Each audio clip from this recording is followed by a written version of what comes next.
কি ব্যাপার, আজ সকলে এসে গেল, শুধু মন্ত্রীর দেখা নেই কেন? আমি তো আজ মন্ত্রী মশাইকে ওই বাজারে আড়তদারদের সঙ্গে কথা বলতে দেখেছি। মন্ত্রী আড়তদারদের সঙ্গে কি কথা বলছিল? সেটা তো বলতে পারবো না মহারাজ, আমাকে দেখেই তো সরে গেল। তার মানে সন্দেহজনক কিছু হবে বলে মনে হচ্ছে। আহ গোপাল, তোমার মনটা না দিন দিন কেমন সন্দেহ বাতিক হয়ে যাচ্ছে। আমি সন্দেহবাতিক মহারাজ, অনেক ঘা খেয়ে আপনার শিক্ষা না হলেও আমার কিন্তু হয়েছে। তাই মন্ত্রী মশাইয়ের চালচলনে ব্যাকাটেরা কিছু দেখলেই না মনের ভেতরটা কেমন কু গেয়ে ওঠে মহারাজ। তা তো গাইবেই। আসলে তুমি তো আমাকে দেখতে পারো না, তাই ওই যে কথায় আছে না, যারে দেখতে নারী তার চলন বাঁকা।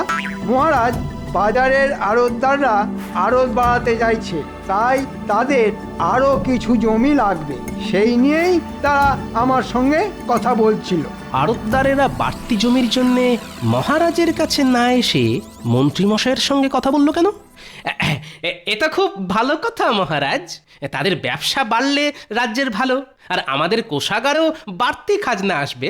না না মহারাজ, বাড়তি খাজনা ওরা দিতে পারবে না। কেন বাড়তি খাজনা দিতে পারবে না কেন? না মানে এখন তো দিতে না পারলেও পরে ঠিক ওদের কাছ থেকে আদায় করে নেব। তা আড়তদাররা আড়ত বাড়াতে চাইছে কেন? আসলে এবছর তো প্রচুর ধান হয়েছে, সেই ফসল মজুত করে রাখতেই ওরা বাড়তি আড়ত তৈরি করতে চাইছে। ঠিক আছে, দিয়ে দেবো জমি, তবে শর্ত কিন্তু একটা। কি শর্ত মহারাজ? এবছর যখন অনেক ফসল হয়েছে তখন জিনিসপত্রের দাম বাড়ানো তো চলবেই না, উল্টে কমাতে হবে। খুব ভালো শর্ত মহারাজ, জিনিসপত্রের দাম কমে গেলে গরিব প্রজাদের খুব ভালো হবে। ভালো করাচ্ছি।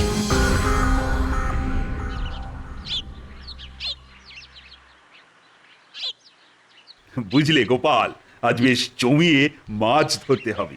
রানীকে আমি কথা দিয়ে এসেছি যে 2 সেরি ওজনের একটা রুই মাছ তাকে আমি উপহার দেব। কোনো চিন্তা করবেন না মহারাজ, যা চার বানিয়ে এনেছি না, দেখবেন চারের গন্ধে পুকুরের সব মাছ একেবারে আমাদের বড়শির মুখে চলে আসবে।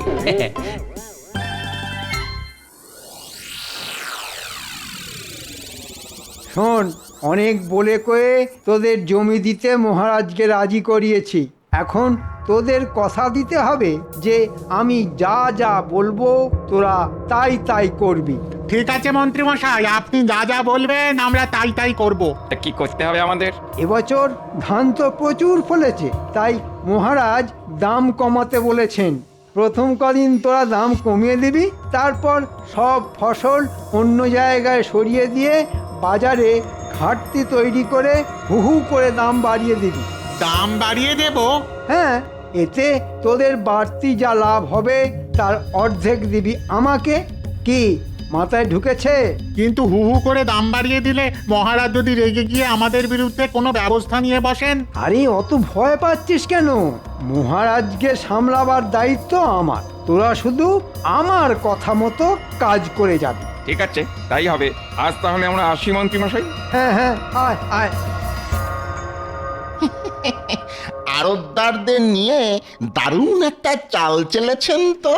আরে এ তো চালের প্রথম কিস্তি, এর পরের চালে কিস্তিমাত হবেন মহারাজ, আর এই রাজ্যের রাজা হব আমি, বুঝেছিস? বাবা, কি মক্ষম চাল! চাল তো চাললেন, কিন্তু ওই হলে ফুটো হয়ে সব সব চাল আবার ওই ছড়িয়ে যাবে না তো? এই ঘটা, মুখ সামলে কথা বলবি। তোর এত বড় সাহস, হ্যাঁ? আমার সামনেই আমার দেওয়া চালকে অপমান করিস, হ্যাঁ?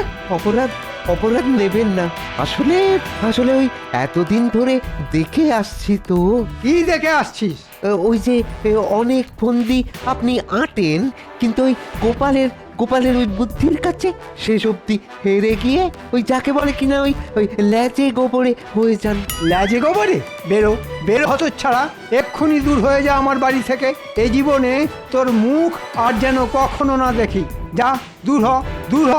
এবারে যদি আপনি যেতেন তাহলে আর এই মুখ দেখাতে আসবো না।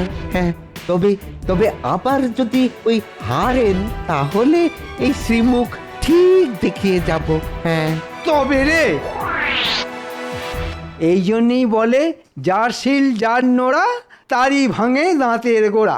বেটা বেঈমান আমার খেয়ে আমারই পড়ে আজ আমারই সমালোচনা করছে। হ্যাঁ, কথাটা কিন্তু ঘটা মিথ্যে বলেনি, এই বরাবরই তো গোপাল। আরে রাখ তোর গোপাল। এবার এমন আটঘাট বেঁধে নামছি যে গোপাল তো গোপাল, গোপালের 14 পুরুষও না আমার টিকিটা অবধি ছুঁতে পারবে না। গোপাল আর মহারাজের এমন হাঁড়ির হাল করব যে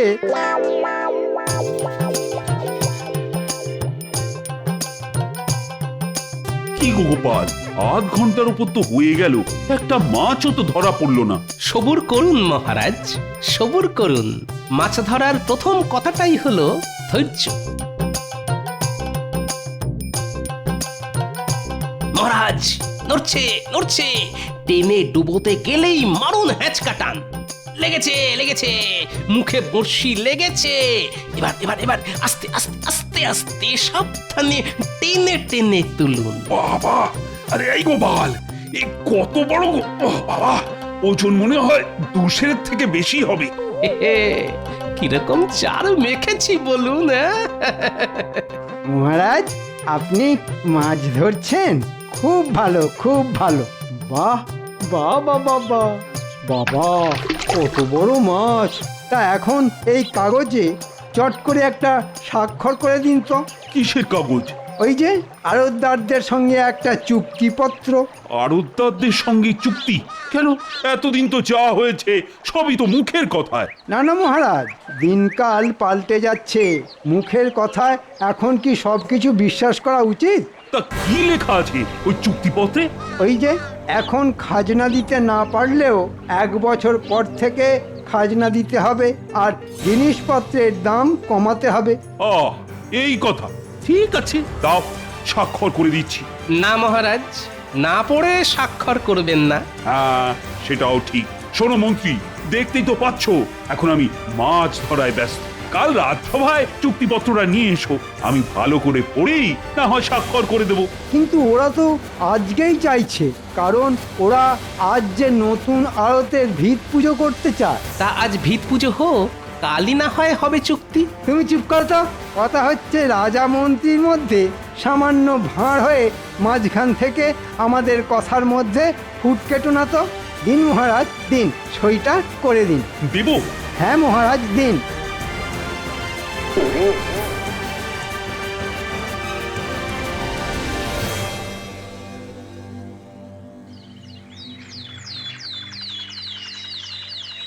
কি দিনকাল পড়লো রে দাদা, কদিনের মধ্যে জিনিসপত্রের দাম একবারে লাফিয়ে লাফিয়ে দ্বিগুণ হয়ে গেল।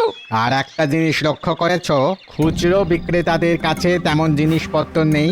ওরা বলেছিল আড়তদাররা নাকি সব জিনিস আড়তবন্দি করে ফেলেছে। আমাদের রাজ্যে এমন একজন ভালো মহারাজ থাকতেও এত অনাচার। শোনো, সকলকে জড়ো করো, আজই মহারাজের কাছে গিয়ে কথাটা তার কানে তুলতে হবে। ওই দেখো গোপাল দাদা আসছে। চলো গোপাল দাদাকে সব কথা বলি। গোপাল দাদা, বাজার যাচ্ছ বুঝি? হ্যাঁ, তা তোমাদের বাজার হয়ে গেছে বুঝি? আর বাজারে আগুন লেগে গেছে গো গোপাল দাদা, আগুন! সব জিনিস একেবারে অগ্নিমূল্য। তাই নাকি? চলো তো দেখি।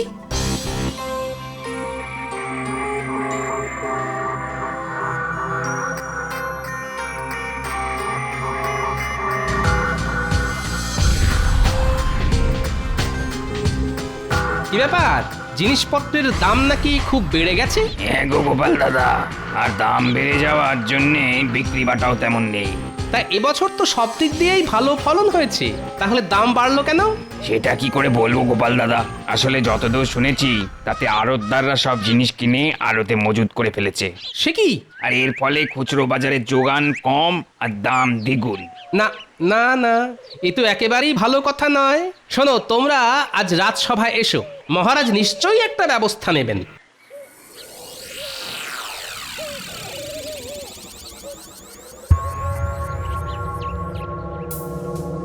শুনেছি কোনো এক রাক্ষসীর প্রাণভোমরা ছিল একটা কৌটোর মধ্যে, আর মহারাজ কৃষ্ণচন্দ্রের প্রাণভোমরা আছে এই কাগজের মধ্যে। মহারাজ তুমি তো আর জানো না, না জেনে কোন কাগজে সই করেছো তুমি?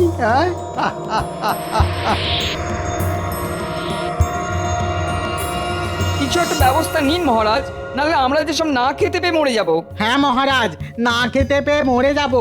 আহা, কোনো চিন্তা করো না তো। সকালে গোপাল আমায় সব কথা বলতেই আমি আড়তদারদের ধরে আনার জন্য সেনাপতিকে পাঠিয়েছি। মহারাজ সব কটাকে এনেছি। আয়, শুনলাম তোমরা নাকি সব জিনিস আড়তে মজুত করে বাজারে একটা কৃত্রিম অভাব তৈরি করেছো, আর তাতেই নাকি জিনিসপত্রের দাম হু করে বেড়ে গেছে। এই জন্যেই কি আমি তোমাদের বিনা খাজনায় জমি দিয়েছি? কদিনের মধ্যেই চুক্তিপত্রের সব কথা ভুলে গেলে? জানো এর শাস্তি কি হতে পারে? কই আমাদের সঙ্গে কোনো চুক্তি হয়েছে বলে তো আমরা জানি না। সে কি? আর আমরা যা করেছি সবই তো মন্ত্রীমশাই কথায়, শাস্তি দিতে হলে ওনাকে দিন। মন্ত্রী কি বলছে না? ওরা ঠিকই বলছে। আপনি একটা কাগজে সই করেছিলেন বটে, তবে সেটা কোনো চুক্তি নয়, সেটা হলো আপনার দানপত্র। দানপত্র? দানপত্র? হ্যাঁ, কাকে কি কি দান করলাম? কেন মহারাজ, আমাকে। আর দান করেছেন আপনার সিংহাসন। হ্যাঁ, তোমাকে আমি সিংহাসন দান করেছি? বিশ্বাস না হলে পড়ে দেখুন আপনার নিজের হাতের সই করা কাগজ। আমি মহারাজ কৃষ্ণচন্দ্র আজ এই মর্মে স্বীকার করছি যে রাজকাজ আমার আর ভালো লাগছে না, তাই আমার সিংহাসন আর রাজপ্রাসাদ আমি মন্ত্রীকে দান করে দিচ্ছি। এখন থেকে মন্ত্রী রাজা হয়ে রাজকার্য সামলাবে। ও মন্ত্রী, তুমি তুমি এতটাই খারাপ, এভাবে আমাকে ঠকালে? এই জন্যেই আমি আপনাকে সেদিন না পড়ে কাগজে স্বাক্ষর করতে বারণ করেছিলাম মহারাজ। এখন বুঝতে পারছেন তো না পড়ে স্বাক্ষর করার ফল কি মারাত্মক হতে পারে?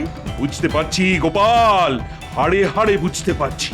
আর সেই সঙ্গে এও বুঝতে পারছি এতদিন দুধ কলা দিয়ে আমি কি ভয়ঙ্কর কাল সবটাই না পুষেছিলাম। বুঝতেই যখন পেরেছেন তখন কাল সাপের মরণ কামড় খান। শুনুন, কাল সকালেই রাজপ্রাসাদ আর সিংহাসন ছেড়ে দেবেন, এই আমার শেষ কথা। কাল থেকে আমি রাজা, তাই আমার কথাতেই সব কিছু চলবে। আয় ভগবান! উফ!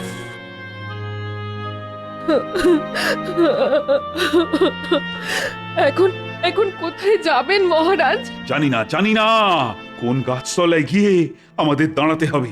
রানী রানী, আমায় ক্ষমা করে দাও। আমি মানছি যা কিছু হয়েছে সবই আমার নির্বুদ্ধিতার ফল। মহারাজ, শাস্ত্রে বলেছে গতস্য শোচনা নাস্তি। যা হয়ে গেছে তার জন্য বিলাপ না করে ভবিষ্যতে কি করা দরকার সেটাই ভাবতে হবে। কি আর ভাববে গোপাল, সবই তো শেষ হয়ে গেছে। কিন্তু শেষ থেকেও তো শুরু করা যায় মহারাজ। কিভাবে? আমি কথা দিচ্ছি 3 দিনের মধ্যে ওই কুচক্রী মন্ত্রীকে সিংহাসন থেকে উৎখাত করে সেই সিংহাসন আপনাকেই ফিরিয়ে দেব আমি। পারবে গোপাল? আপনার আশীর্বাদে আমি সব পারবো রানীমা। মহারাজ, কাল রাজপ্রাসাদ ছেড়ে যাবার সময় আপনি কোষাগারের সব অর্থ, সোনা দানা আর আপনার সিন্দুক সঙ্গে নিয়ে যেতে ভুলবেন না। কিন্তু আপনার দানপত্রে শুধু সিংহাসনের কথা লেখা আছে, আর কিছু নয়। আমি এখন আসি মহারাজ, অনেক কাজ বাকি আছে।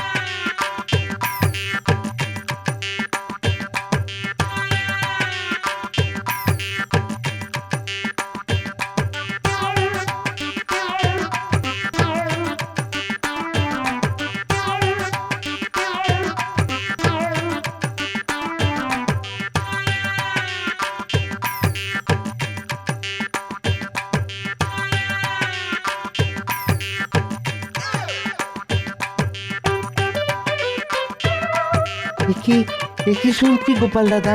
হ্যাঁ, কি শুনছি মহারাজকে নাকি সিংহাসন? ঠিকই শুনেছিস। এবারেও বুদ্ধির জোরে তুমি ওই মন্ত্রী বেটাকে হারিয়ে দাও গোপাল দাদা। হ্যাঁ, ও হারলে আমার গায়ের জ্বালা জুড়োয়। সে কি রে, এতদিন তুই তো ওর সঙ্গেই ছিলি। হ্যাঁ, ছিলাম।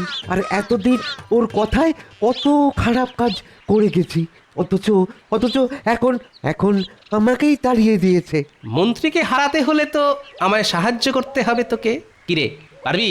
একবার একবার বলেই দেখো না কি করতে পারি। হ্যাঁ, তাহলে একজন অচেনা লোককে জোগাড় করতে হবে, বেশ বলিয়ে কইয়ে হওয়া চাই কিন্তু। হয়ে যাবে। হ্যাঁ হ্যাঁ, হয়ে যাবে। সেই সঙ্গে লাগবে একটা গরুর গাড়ি আর রক্ষীর বেশে আরো গোটা চারেক লোক। কে সব ঠিকঠাক পারবি তো?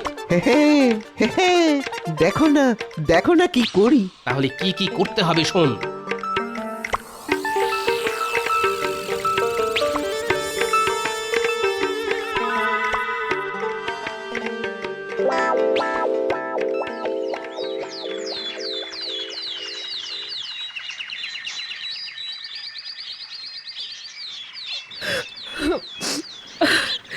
একদিন রানী হয়ে এই প্রাসাদে পা রেখেছিলাম, আজ ভিখারিনী হয়ে চলে যেতে হচ্ছে।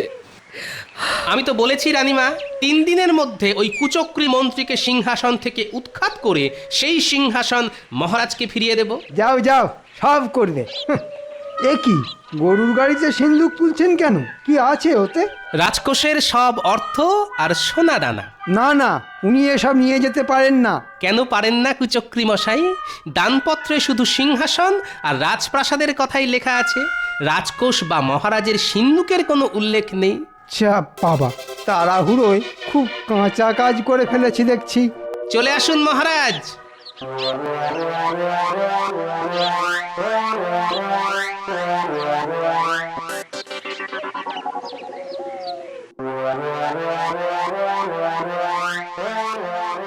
শোনো সবাই, এখন থেকে আমি রাজা, তাই আমার কথাতেই এ রাজ্যের সব কিছু চলবে। শোনো, আজ থেকে সকলের বেতন অর্ধেক করে দিলাম। বেতন অর্ধেক? হ্যাঁ, অর্ধেক। যাদের পোষাবে তারা থাকবে, আর যাদের পোষাবে না তারা চলে যাবে। একই বলা নেই কওয়া নেই, হুট করে রাজসভায় ঢুকে পড়লে যে। ঢুকে না পড়ে কি করব? বাজারে জিনিসপত্র পাওয়া যাচ্ছে না, যেটুকু যা যাচ্ছে তার দাম 3 গুণ 4 গুণ হয়ে গেছে। সবে তো 3-4 গুণ, ভবিষ্যতে 5-6 গুণ হয়ে যেতে পারে। তাহলে আমরা খাবো কি? আমাদের সংসার চলবে কি করে? অত চলাচলির মধ্যে আমি নেই। মুদ্রা কথা, এ রাজ্যে থাকতে হলে চড়া দাম দিয়েই জিনিসপত্র কিনতে হবে। আর একটা কথা, এবার থেকে খাজনা কিন্তু দ্বিগুণ হয়ে যাবে। যে আমার বিরুদ্ধে কথা বলবে তার পরিণতি হবে কারাবাস। আমি মুর্শিদাবাদ থেকে আসছি। আমার পরিচয় হলো, আমি নবাবের নতুন দূত। নবাবের দূত? তা কি দরকারে এসেছো বলো? নবাব বলে পাঠিয়েছেন খাজনা বাবদ এক্ষুনি তার 5000 স্বর্ণ মুদ্রা প্রয়োজন। 5000 মোহর এক্ষুনি? তা কি করে সম্ভব? সম্ভব অসম্ভব তো আমি জানি না, আমি শুধু ওই 5000 স্বর্ণ মুদ্রা নিয়ে যাওয়ার জন্যে গরুর গাড়ি এনেছি। স্বর্ণ মুদ্রা পেলে ভালো, না পেলে নবাবের আদেশ মতো আমি আপনাকে বেঁধে নিয়ে যাব, সেখানেই হবে আপনার শাস্তি। ওরে বাবা, এখন কি করব? রাজকোষের সব অর্থ তো মহারাজ নিয়ে চলে গেছে। এত মোহর এখন জোগাড় করব কি করে? ঠিক আছে দূত, তুমি একটু অপেক্ষা করো, আমি দেখছি। কোনো মতেই নয়। ওরে হতভাগারা, খাজনা না পেলে নবাব কৃষ্ণনগর আক্রমণ করে এই রাজ্য কেড়ে নিতে পারেন। না না, এই মুহূর্তে এত মোহর আমাদের পক্ষে দেওয়া সম্ভব নয়। ওরে বাবা, তাহলে কি করবো এখন? ওরে বাবা, রাজা হওয়ার এ কি শাস্তি! এখন কি হবে? আরে ছাতার মাথা হবে আমার মাথা, আর তোর মুন্ডু। কি গোপাল দাদা, হ্যাঁ, কিরকম লেজে আগুন ধরিয়ে দিয়েছি বলো? বিলকুল। এবার দেখ না, ওই লেজের আগুনে কুচক্রী বেটা কেমন জ্বলে পুড়ে মরে। ওরে বাবা, ওরে বাবা, এখন এখন কি করি? হ্যাঁ, অতগুলো মোহর তো জোগাড় করা সম্ভব নয়। হ্যাঁ, এখন যেমন করেই হোক ওই দূতের হাতে কিছু গুঁজে দিয়ে ওকে আটকাতেই হবে। হ্যাঁ হ্যাঁ। ও ভাই দূত, একটু কাছে এসো না, কানে কানে একটা কথা বলি। বলুন। বলছিলাম কি, তোমাকে আমি কিছু অর্থ দিচ্ছি, ওটা নিয়ে যেমন করে হোক তুমি একটু সামলে দাও। হ্যাঁ, আমাকে ঘুষ নিতে বলছেন? চলুন চলুন, তাহলে এক্ষুনি আপনাকে বেঁধে নিয়ে যাই। ওরে বাবা, কি করবো রে? না না, পালাতে হবে। পালিয়ে কোথায় যাবেন কুচক্রী মশাই? ওই যে কথায় আছে না, পালাবার পথ নেই, জম আছে পিছে।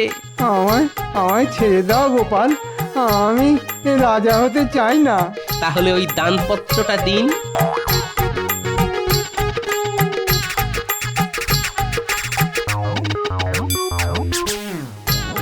আসুন মহারাজ, আসুন রানীমা।